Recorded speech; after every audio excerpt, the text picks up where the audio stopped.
Alright guys, so in this video I wanted to talk about radical functions. Now radical functions are functions with radicals in them. So an example would be y equals the square root of x, or y equals the square root of 2x, or y equals the square root of, or the cube root of x. So anything with a radical. Yeah. Now, in this video, I mainly want to talk about how we can graph these radical functions using a sort of a general formula for radical functions. So, I'm just going to draw a graph, and I'm going to graph the square root of x. Okay, so let's just say this is the square root of x. It's not a great drawing, but let's just say that that's the square root of x. That's sort of what it looks like. It's not really important that it looks exactly like it for its purpose right now. But let's say we wanted to use this graph, or let's say we wanted to graph another different function. Let's say we had y equals, let's say y minus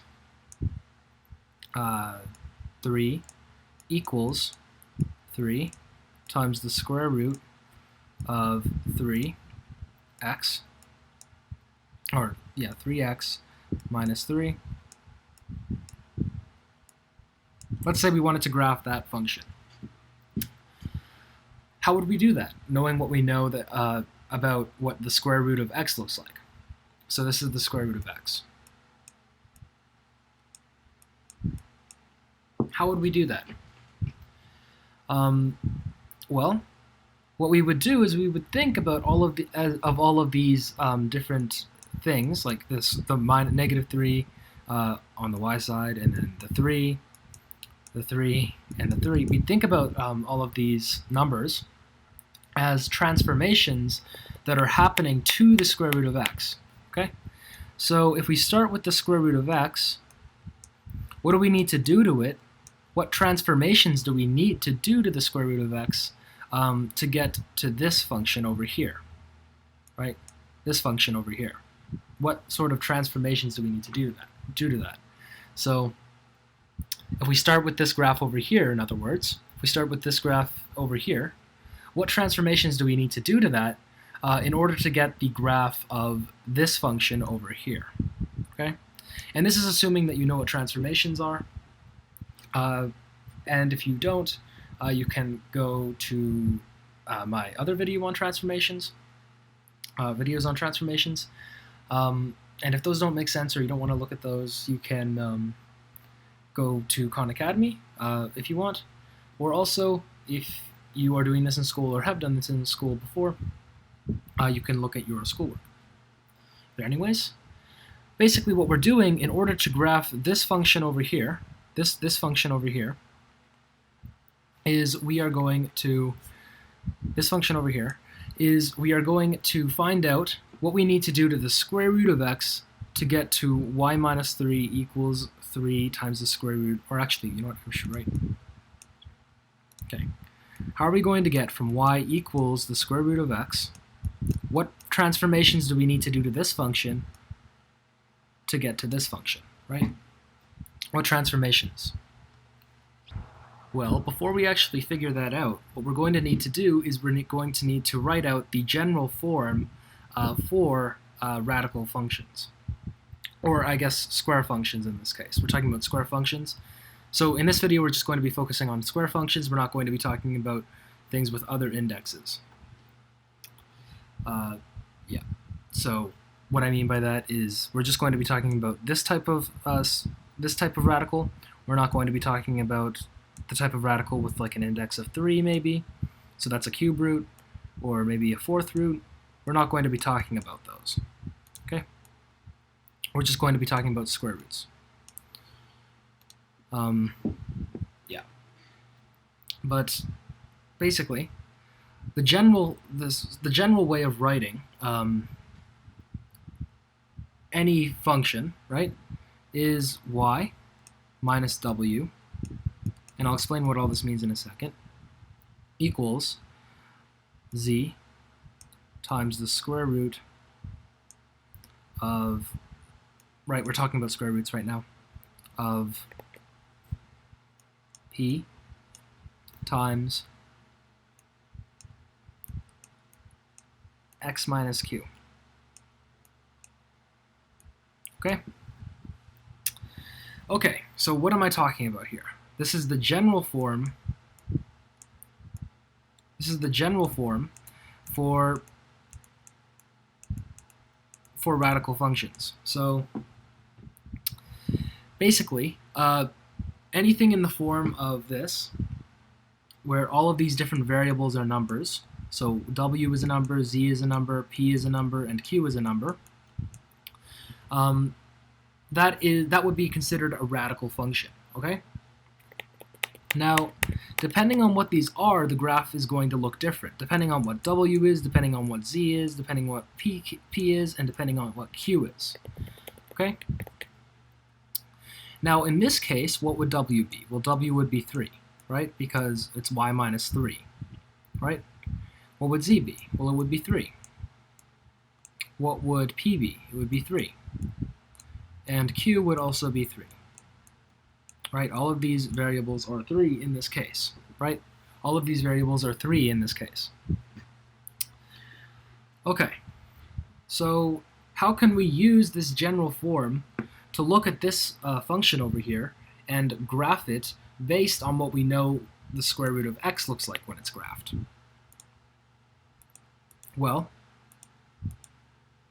for all radical functions, when they're in their form, their w determines how far up they're moved, so the vertical translation.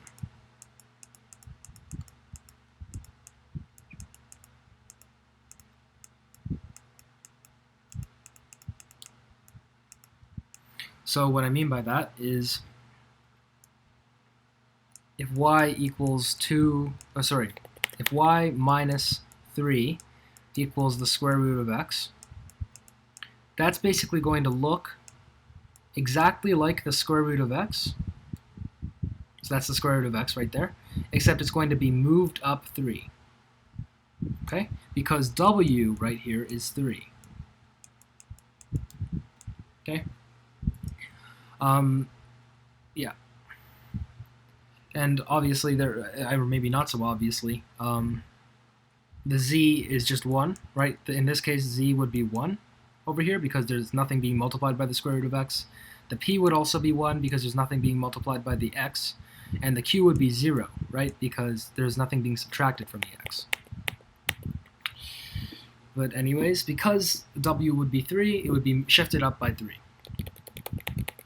So that's what the w represents. The w represents how far up that specific radical is going to be moved up relative to the square root of x.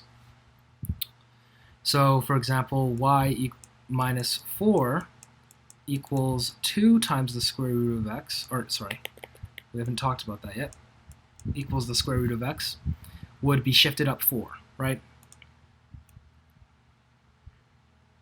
Okay. So just to recap, what we did was we said this, in order to figure out what this function looks like, we need to refer to our general form, okay? I'm just recapping, by the way. So in order to figure out what this is when it's graphed, what this looks like when it's graphed, we're going to refer to our general form. And our general form tells us what each of these numbers means, So the 3 we know would be the w. And we know that the w means vertical translation, for example. Okay, moving on. What does the z mean? Well, the z is how much would actually be the stretch of the y. So vertical stretch.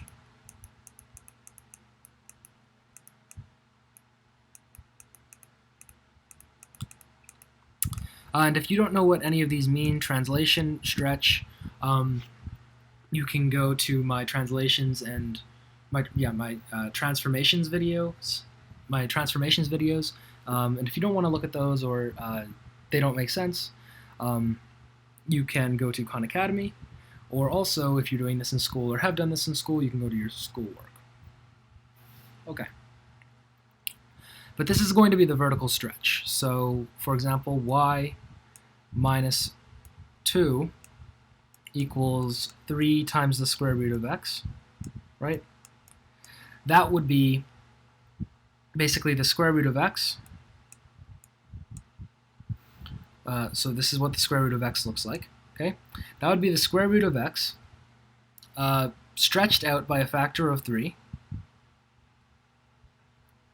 But we're not quite done yet because there's also a minus 2, so it would be shifted up 2 as well. So it would look like that. It would look like it would be stretched out by a factor of 3, okay? And then it would also be shifted up by 2. Okay? Yeah. And we'll talk about why I stretched it out before I moved it up in a second, or in a bit. Yeah, I'll explain why we do that in this later. But know that before you do your translations, you need to do your stretch. Okay, P would be your horizontal stretch.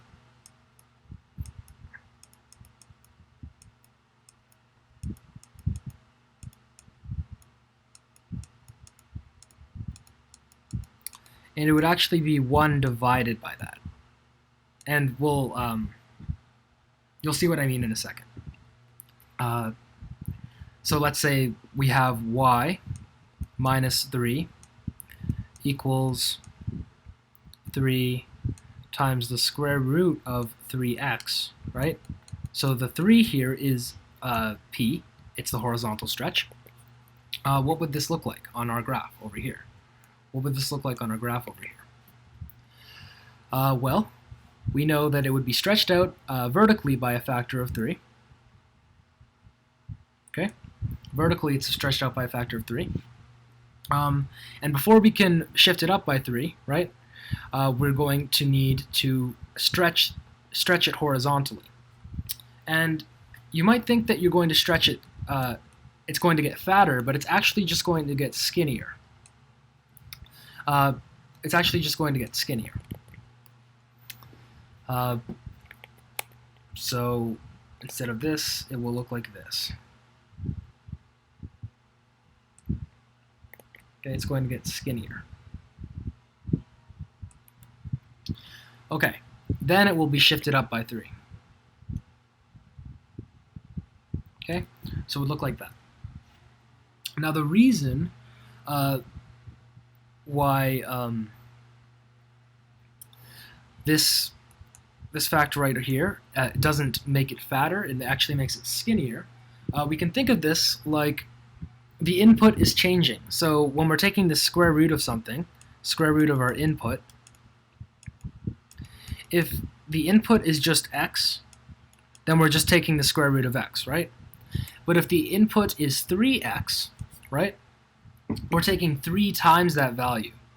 So for example, the point here, right, this point, this x point, it normally will output this y, right? It will normally only go up by this amount of y. But now our input is 3 times what it normally is, so it's going to be way out here. So this is our new input that will relate to a y over there. Now this x's input is going to be shifted over to here, okay? So it's going to get kind of skinnier because the inputs from the right side, so I'll call this x prime and this regular x. X prime's y output is going to be x's output now, okay? And I talk a bit more about why the horizontal stretch factor works the way it does in my transformations video. If that doesn't make sense, or if that doesn't give a clear explanation on that, then you can go to Khan Academy if you want, or you can also look at your schoolwork if you have done this in school or you are doing this in school. Yeah, so that is P. It is 1 divided by your horizontal stretch. Okay, so if it's 3, it's going to be skinnier. It's going to be 3 times skinnier. It's not going to be stretched out by a factor of 3. It's actually going to be stretched out by a factor of 1/3, which actually is being squished by a factor of 3. What is this Q? This Q is how much it's going to be shifted right. So it's a horizontal translation.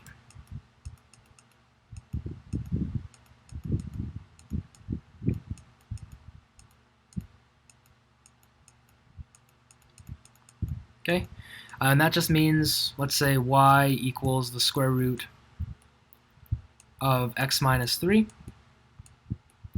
That means that it's going to be shifted, this regular square root of x function, that it looks like that, except it's going to be shifted over 3. Okay? Okay, so that's what all of those variables mean in the general form. Okay, that's what all of those different variables mean in the general form. So again, just to recap, we said that we wanted to find out how we could graph this. And we talked about a general form for writing this a square root function, right? This is the general form for doing that, where w is how much you want it to be shifted up. So if you're starting at your regular square root of x function, the w is how much you're shifting it up. The z is how much you're stretching it vertically, and the q is how much you are, or sorry, the p is how much you're stretching it horizontally, and the q is how much you're translating it horizontally. So if q is positive, if q itself is positive, so you're subtracting a positive number from x, then it's going to shift right, and otherwise it's going to go left. If q is negative, it's going to go left. Okay. So now let's actually apply this general form for finding out what the graph of this looks like. Well, we know that when we look at y minus 3 equals 3 times the square root of 3 times x minus 3, it's sort of like, oh, actually, before I do this, I forgot to explain why we do our stretches before we do our translations. Right? So we're going to do our stretches first. And also, something worth mentioning is this. Okay, so first I'm going to talk about this, and then I'll talk about why we do stretches before translations.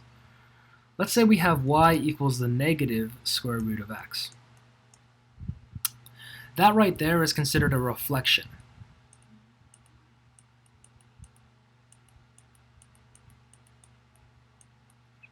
Okay, so if there's a negative sign, that's going to be a reflection. So if the negative sign is part of the z, then it's going to be reflection vertically. So a reflection vertically would look like this. This would be negative square root of x. Okay. If the negative was part of the p over here, so if it looked like this, y equals the square root of negative x, it would look like this. Oh.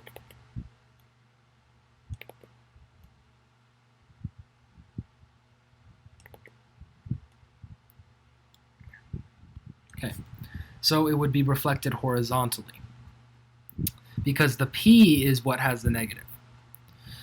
Now, what order would we actually do these reflections, stretches, and translations, right? Well, first we would do reflections.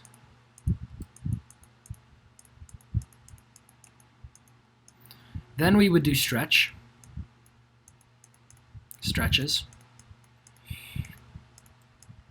So reflections, stretches, and then we would do our translations.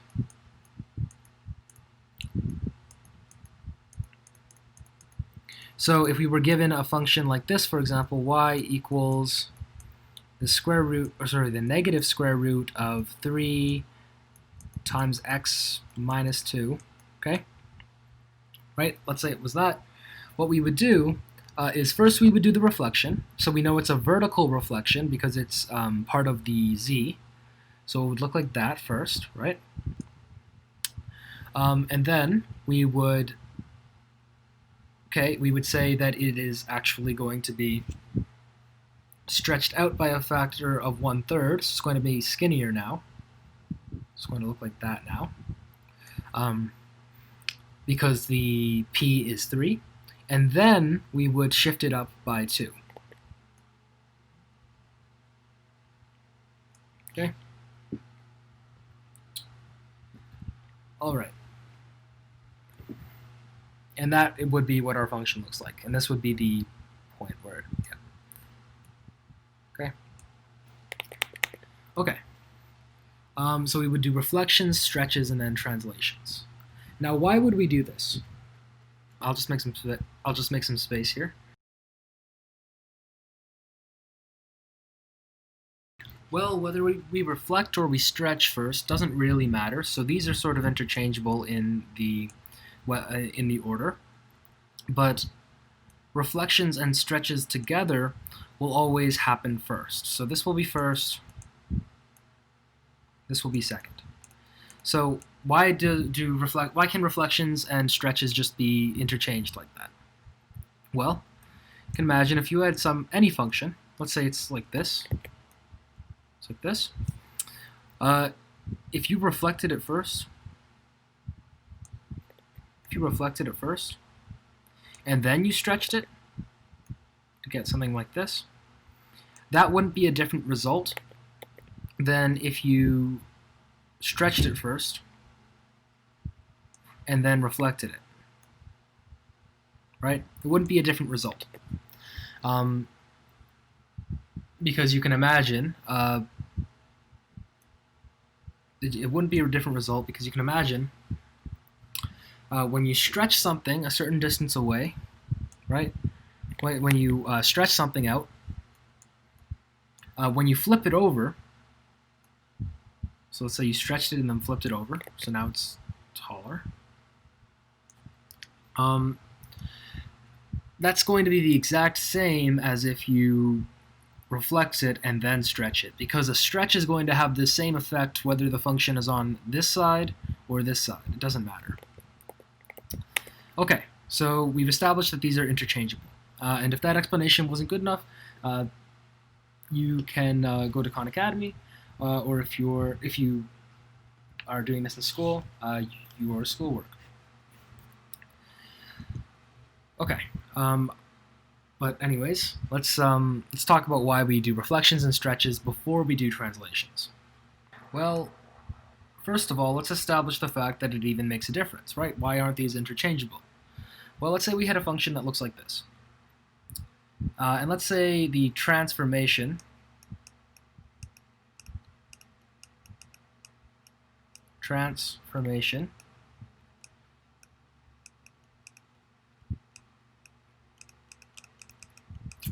was 2 up and then reflected.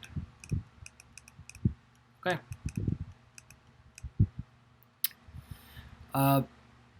So if we did the 2 up first, we moved it up first, and then we reflected it, we would get something that looks like this.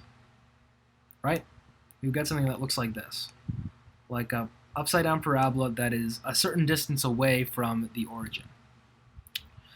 But if we reflected it first and then moved it 2 up, we would end up getting something. First we would reflect it, and then we would move it 2 up. Then we would get an upside down parabola that is actually shifted up from the origin. So there's clearly a difference when we reflect first or translate first.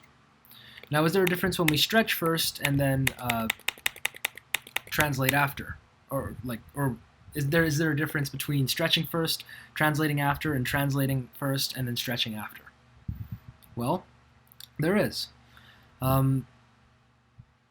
Let's say we stretched it first. Let's say we stretched it and we made it skinnier. Okay? And then we shifted it up by 2. Okay? Then we would get something skinny that was moved up by 2. Let's say we moved it up by 2 first. Okay? Let's say we moved it up by 2 first, so let me actually just get rid of these. Let's say we moved it up by 2 first. So this is the same like parabola as before. Okay? And then we stretched it out. if that happened, then every single one of these points, it was a vertical stretch. So a way to think about a vertical stretch is they're getting a certain amount times as far away from the axis as they were before. So for example, this point right over here would be maybe 2 times as far away from the axis as before, right? Then it would be shifted up entirely. The whole thing would be doubled in terms of its magnitude. So its magnitude would be doubled. So it would be a very different answer as before. So just to recap, one of them would look like first skinny, then shifted up, right? Or shifted up first, and then doubled. If it was doubled after that, if we did the stretch after that, then the whole thing would be shifted over, and the vertex here would be completely different. So it does produce different answers. Now the question is, which is the correct way to do it? Well, let's actually think about what this formula, or what this general form is saying. So let's write it again. Y minus W equals Z times the square root of P times X minus Q. Right? What's happening here exactly? Well, let's just focus in mainly on this P and this Q. Okay? So let's say we have like the square root of 3 times x minus 2 or something like that. Okay? If we did the translation first, so the wrong way, or the way that we don't do it, first we would get something that looks like this, and then we would multiply it by 3, and then we would stretch it out by a factor of 1/3. So in other words, it would look like this now. Or yeah, so the whole thing, remember, we can think of it as the distance away is getting multiplied by 1/3. The distance away from the axes. Sorry, so let me restart. When we're stretching it out, we're basically decreasing the distance between the function and the axes by a certain factor. So if we have a 3 here, the new function after the transformation is going to be 1/3 as far as from the y-axis, because this is the horizontal translation, as the original function was. Okay, so it would look something like this. It would be shifted over like this. Okay. All right. It would be shifted over like this. Okay. Now, if we did it the correct way, and we did the translation first, and we did the stretch first, then it would look like this. First we do the stretch, so it gets skinnier, and so for example, a point right here would get the distance between it and the axes would decrease, but it's already really small. It's already a really small distance away, so it's not going to change by much. But like a distance like this over here would turn into something like this. This is the new distance away instead of this. First we do that, and then we shift it over. Then we shift it forward, right? Then we shift it forward. Okay. So then it would look like that. And there's a reason for doing this. Okay. When we're translating something, when I said that you could imagine it like you're decreasing how much distance there is between the function and the origin. So for example, if we were to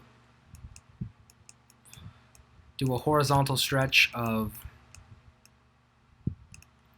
horizontal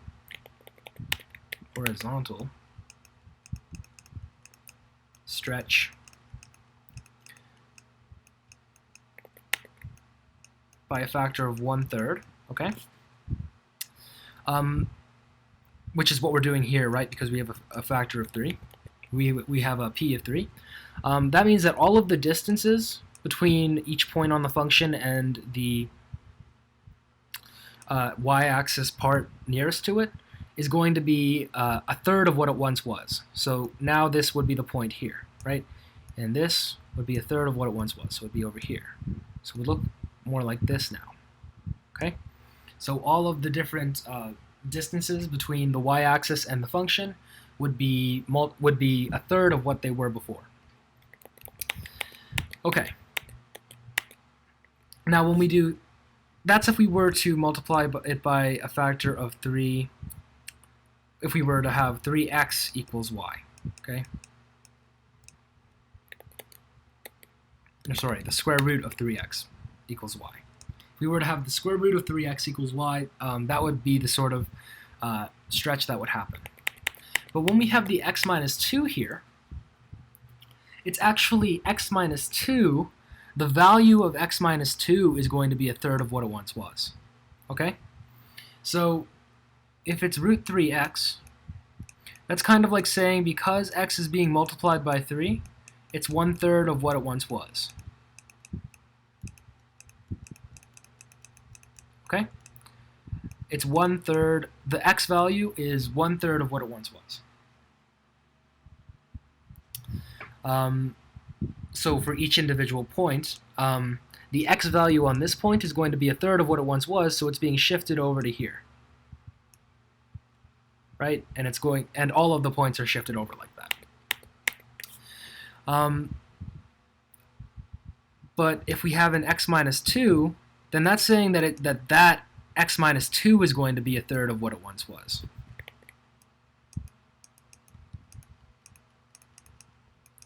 Okay? Just to recap. So when we multiply something by a factor of 3, okay, we say y equals x, and then we compare it to y equals 3x, right? That is going to make it skinnier. That is going to make it skinnier like this. And the reason for that is each of the points is going to have a third of the distance away from the y-axis as it did before, right? Or this point would be this point now. So that's sort of how we can think about that transformation. When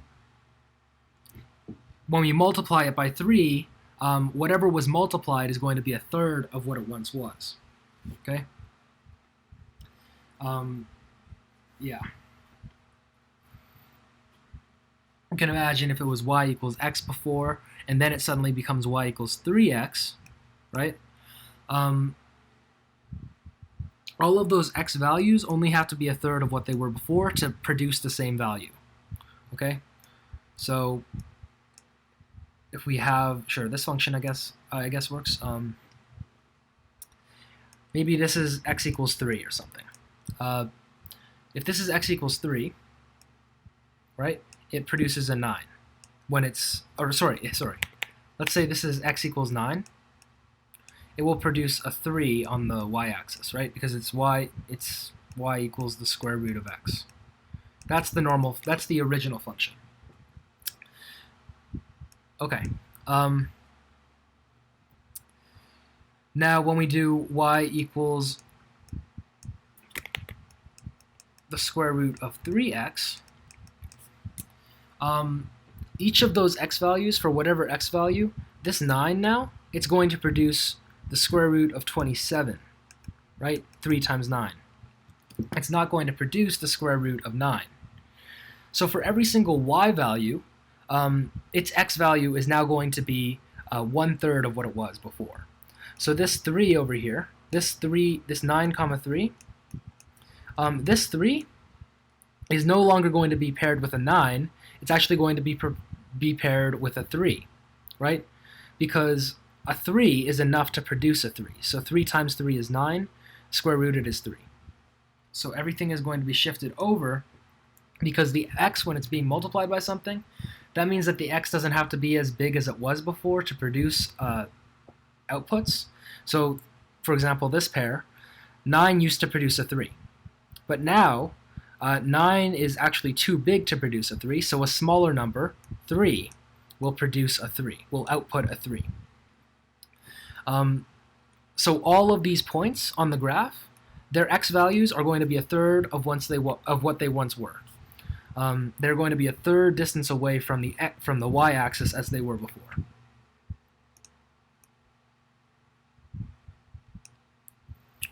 But when we do 3 times x minus 2, it's actually the x minus 2 that is 1/3 of what it once was. Okay, so when we multiply something by 3, it's 1/3 of what it once was on our graph. So we're stretching, for example, this. The graph, all of the x values on the points become 1/3 of what they once were. Okay, that's why it's sort of the distance between the y-axis and the function is sort of a third of what it once was.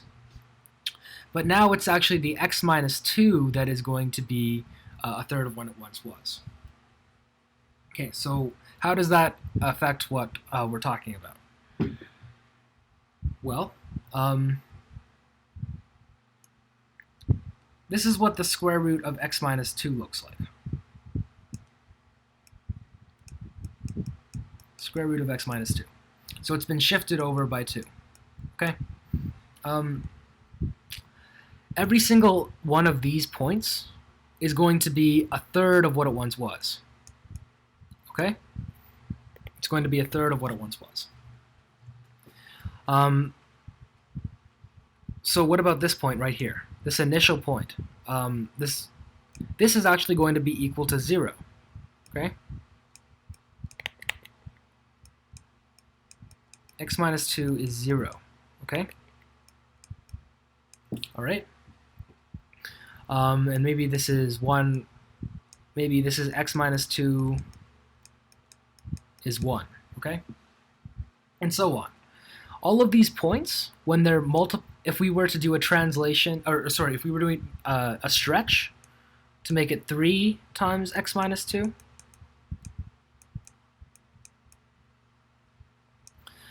it's actually the x minus 2 itself that is going to get smaller. So all of these points are going... So this x minus 2 is going to get smaller. It's going to be 1/3 of what it once was, so it's actually going to be...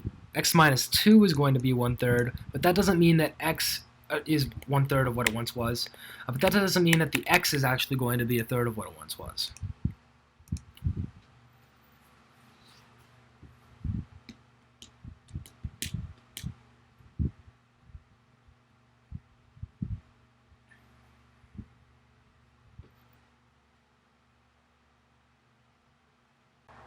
If the x was 1/3 of what it once was, then each of these points would be shifted over to 1/3 of the distance away from the x-axis, or sorry, from the y-axis.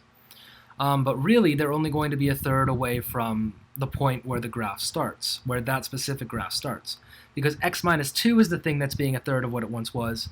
It's not x itself that is being 1/3 of what it once was.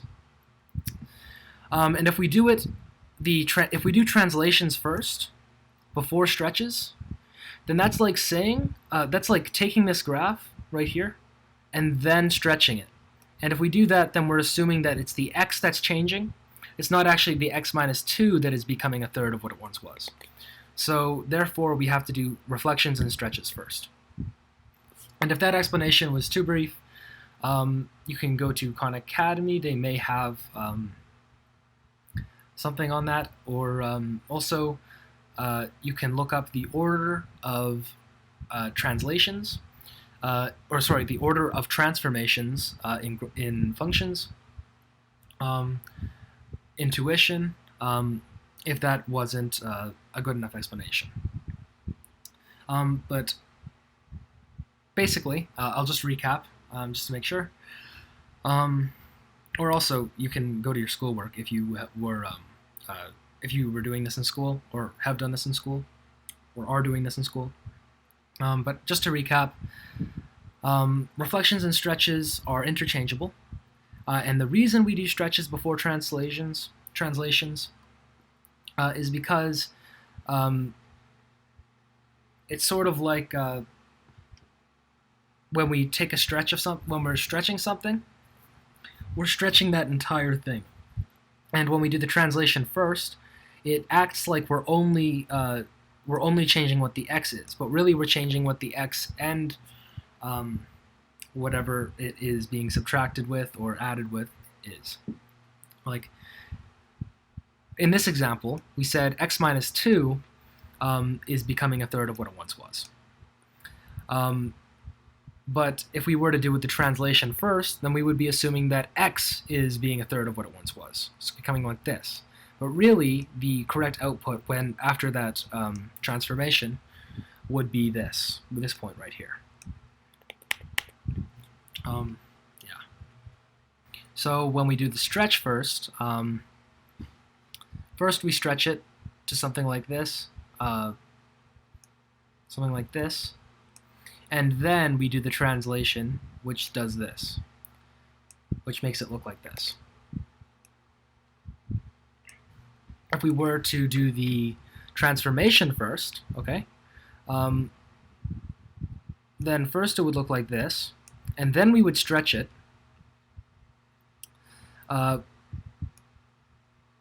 which would make it look like this.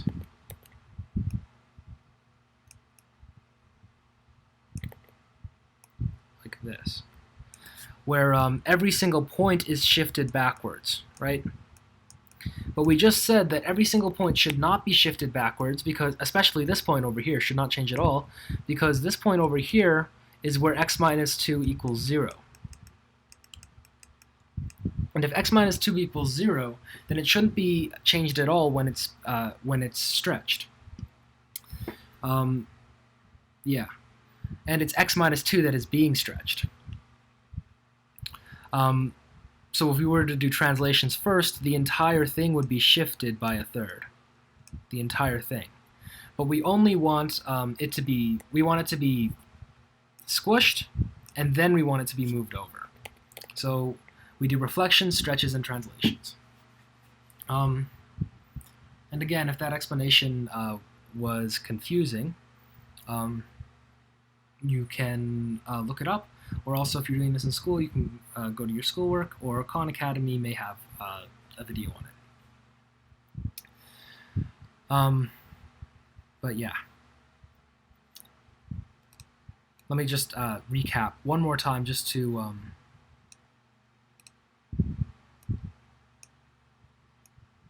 be sure. If this is y equals the square root of x, this is y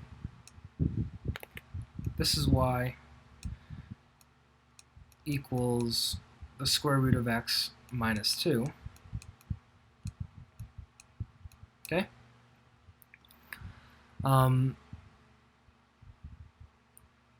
Then if we were to stretch this x, if we were to graph this y equals the square root of 3 times x minus 2, okay, that is going to stretch the function. This is going to make every single x minus 2 needs to be a third of what it once was.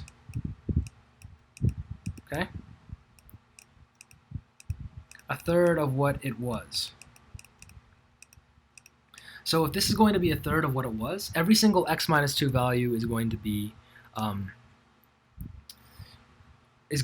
third of what it once was. So for example, this right here, x minus 2 is going to equal 0, and that basically means that x is equal to 2. Okay? Now we know that every single x minus 2 is going to be a third of what it once was. So the x minus 2 should not change, right? But if we were to do a horizontal stretch on this, right, the translation first, right, this is the translation of square root of x, so we did the square root of x minus 2. We graphed that before we stretched it. Then every single point would be 1/3 of what it once was distance away from the y-axis. So this point would actually change when it's not supposed to change. And every single point would do that. So we would get a whole new graph that's not even a distance of 2 away. But if we were to do the stretch first, so we did this first, and then we shifted it over 2, then it would still be a distance of 2 away, and it would still be squished. Okay. So the x minus 2's are supposed to be a third of what they once were, and if the x minus 2's are a third of what they once were, then this x minus 2 at x minus 2 equals 0, it shouldn't change, right? It shouldn't, the point shouldn't change at all because it's x minus 2 equals 0. A third of 0 is just 0. So it shouldn't shift over here, right? It should stay the same. But if we do translations first, then that's exactly what happens. It shifts over. So that's not supposed to happen. So that is why we do reflections and stretches and then translations. Okay, so that's how to apply the general form to different radical functions. So basically, we start with our initial square root of x, y equals square root of x. That's what we graph. Okay, we graph y equals square root of x. Y equals the square root of x. Okay, and then from that, based on whatever the form is, so in this case we would shift it up by 3, or sorry, we wouldn't do that first. We would vertical stretch of 3, horizontal stretch of 1/3, horizontal translation of 3, and then vertical translation of 3. In that case, so we have the general form y minus w equals z times the square root of p times x minus q. Right? We have that, and from y equals the square root of x, we can change it so that we can change this graph to match whatever this was, whatever this is. So for example, y minus 4 equals square root of 2 times x minus 3, I guess. We would know, well, first of all, we'd need to write a 1 here, because, and then we would know that p is 1. We would know that, oh, sorry, z is 1, my bad. P is 2. Q is 3. And then W is 4. Okay? So using that information, we would know what stretches, what reflections we would need, and what translations we would need. So for example, if it was minus 1, then we would know we would need a reflection across the, a horizontal reflection. Or sorry, a vertical reflection. We would need a vertical reflection, so it would do this. Okay. Now we can also use this sort of strategy with things other than just the square root of x. So instead, we would look at a function like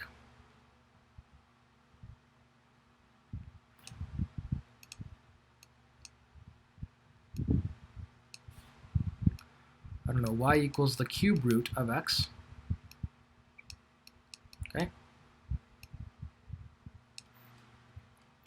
And instead of this general form, we would just change it so that there's a cube root.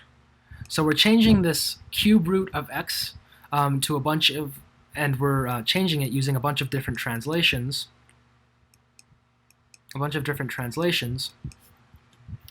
And we would change this graph. We would change this graph accordingly based on the general form here, or based on what the form of the function was. So if it was like y minus 3 equals 3 times the cube root of 2 times x minus 3, right? Then that's like saying, so we would look at the function of the cube root of x, and then we would change it based on all of these numbers. So we would do the same thing. We would vertical stretch of 3, horizontal stretch of 1/2, vertical translation of 3, horizontal translation of 3. We would do all of the same things, but we would do it to a different function, because our initial function is cube root of 3. So that pretty much concludes this video. This is radicals and the transformations that can happen to them, and the order of those transformations. And by the way, the order of these transformations, they apply to everything, so not just radical functions. So that was the, and just to recap one more time, just because it might have been a little confusing, the explanation for the order of the reflections, stretches, and translations. Just one more time. When we have y equals the square root of x, I'll use this example again, and we wanted to graph y equals the square root of 3 times x minus 2, okay? We know that the 3 here means that it's all going to be 1/3 distance away as before, right? But really what it means is that the x minus 2 over here is going to be 1/3 of what it once was. So for every single value, x minus 2 is going to be 1/3 of what it once was.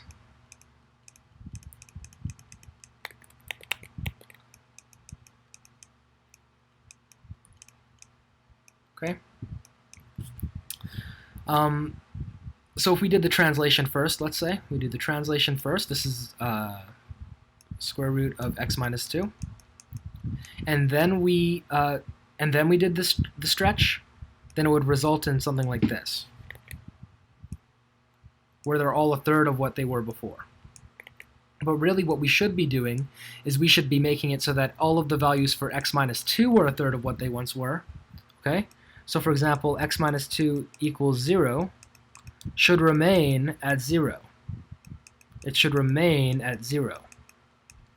But for example, x minus 2 equals 3 would change to x minus 2 equals 1. That would be okay. So the x minus 2's would all be 1/3 of what they once were. So starting here, starting at this point, they would all be 1/3 of what they once were. It should not be that they become 1/3 of the distance away from the y-axis as they were before. Okay, it should not be that. Because think about if you think about it this way, this 3 here makes it so that whatever it's being multiplied by becomes 1/3 of what it once was. And the reason for that, I explained before, each of the value that it's being multiplied by doesn't have to be as big anymore to produce that y value. So for each of those y values, that value is going to be less than it was before. So for example, 9 equals the square, 3 equals the square root of 9, right? Or equals the square root of x, right? X would be 9. But if 3 equaled, actually let me do this in a better way. If we have y equals the square root of x, all of these x values have to be y squared, right? But if we have y equals the square root of 3x, right, then they only have to be y squared divided by 3. So all of these x values are going to be smaller than they were. And for the same reasoning, this x minus 2 is going to be smaller than it was before. The x minus 2. So it should be the x minus 2 that is becoming 1/3 of what it once was, not the x that is becoming 1/3 of what it once was. So therefore, we do stretches before translations, because if we didn't, then it would produce something like this, where we actually become 1/3 of the distance away from the y-axis, when really it should be just the values of x minus 2 are 1/3 of what they once were. And graphing that looks like this. Yeah. Okay. So that pretty much concludes this video. Thank you.